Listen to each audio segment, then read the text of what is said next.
Isn't it funny? It was Halloween night, and all the engines had gathered at Titmuth Sheds for their annual tradition of sharing ghost stories. They all wanted to try and tell the spookiest story of the night, each trying to beat the other in a battle of words. Soon, it was Percy's turn. "Whatever your story is, little Percy, it won't frighten me," scoffed Gordon. The only one Percy's going to scare with his story is himself, Laughed James. "Maybe you should head back to Farquhar," added Henry. "These stories might be too scary for a small engine like you." That's enough, Said Edward firmly, and looked kindly at Percy. Go on, Percy. Tell your story. Percy glared coldly at the big engines. Then began his tale. As you all know, I was built in a workshop on the mainland along with several other tank engines. One day, an unfamiliar purple engine rolled into the workshop, and the manager climbed out of his cab. Everyone, this is Charlie. He's going to be a permanent shunter here, so I hope you all will make him feel welcome. Oh, yes, sir, we all replied, and the manager walked away. "Howdy, fellas," said Charlie. "You all want to hear a joke?" Before we could say anything, Charlie began his joke. "What is a snowman's favorite food? Iceburgers!" Charlie laughed and laughed at his joke, but we were all puzzled. "Isn't it funny?" Said Charlie, still giggling to himself. "What's a snowman?" Asked one of the engines. I've never heard of an iceberger before, Added another.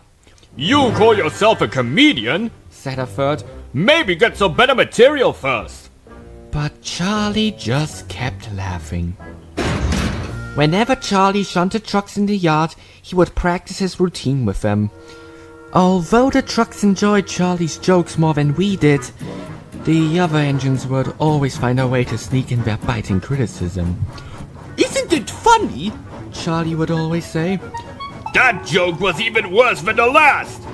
Maybe try a different approach, like stopping. That was the least funny thing I've ever heard." But Charlie didn't care, and would just keep laughing at his jokes for minutes on end. Sometimes Charlie would even laugh so hard that he'd forget to pay attention to his work. One time, he bumped a line of trucks off the rails, and another time, he almost derailed on a set of points. But still, Charlie just kept on laughing. Sadly, his positive mood was about to come to an end. One day, Charlie was tasked with taking a special goods train to a station down the line. As he was preparing to leave, he looked over at us in the workshops. "Hey fellas, what do you call an engine who's hit rock bottom?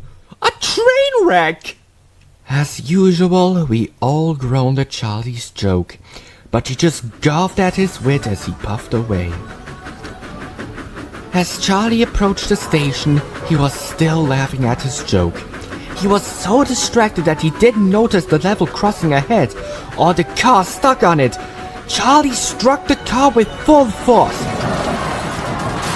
The sound of twisting metal filled the air, and the family inside the car shrieked and screamed in horror.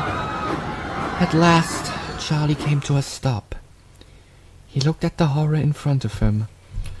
Large red puddles soaked the ballast around him. Limp bodies lay underneath his wheels, and he heard the sounds of a child crying in agony from inside the jagged remains of the car. Percy paused dramatically. Something changed inside Charlie that day. Something snapped. As he stared at what he'd caused, his mouth twisted into a sinister grin, and he started to laugh. But it wasn't the same cheerful, goofy, hearty laugh we all knew. It was a soft, almost sinister laugh. It was filled with pain, and sometimes it almost sounded as if he was crying. He was still laughing when I came to take him back to the workshop. Are you alright, Charlie? I asked. Charlie didn't say anything at first. He just kept laughing. Isn't it funny? He suddenly asked. What is? I asked nervously. That family in the car was just coming back from the hospital with their new baby. I was horrified by this. What's so funny about that? I demanded.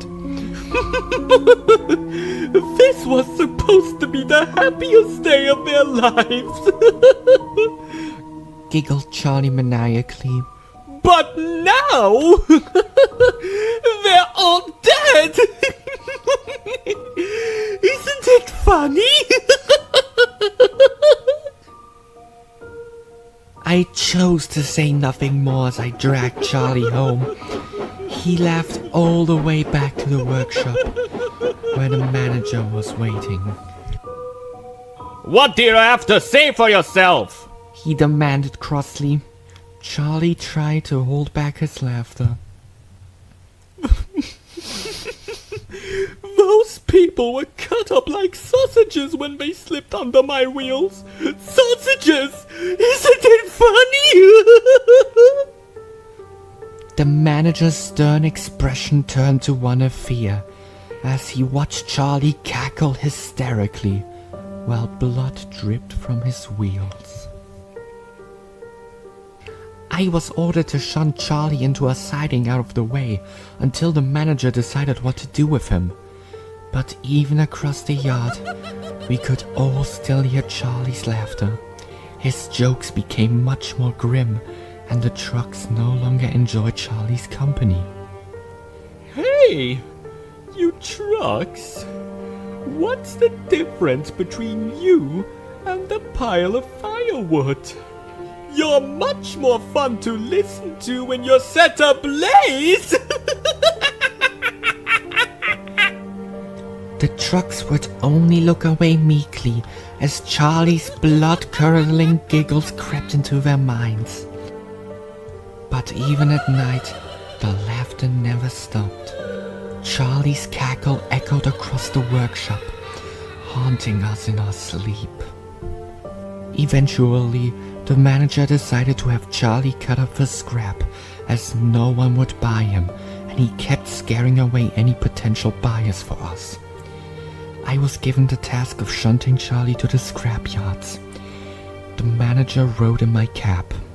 Charlie just kept on laughing. When we arrived, I shunted Charlie into a siding, while the manager explained just what was happening. You've caused me a lot of troubles these past few months, He said firmly. This is all you're good for now. Any last words? Charlie looked down at the manager, still giggling hysterically.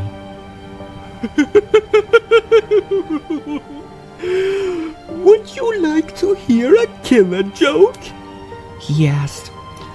What do you call an engine who's hit rock bottom? A train wreck! Charlie laughed quietly before grinning at the manager. Isn't it funny? He muttered. What is? Asked the manager.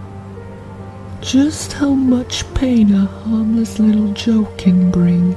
Charlie whispered, his smile wider than ever. The manager said nothing and walked back into my cab as the cutters began their work.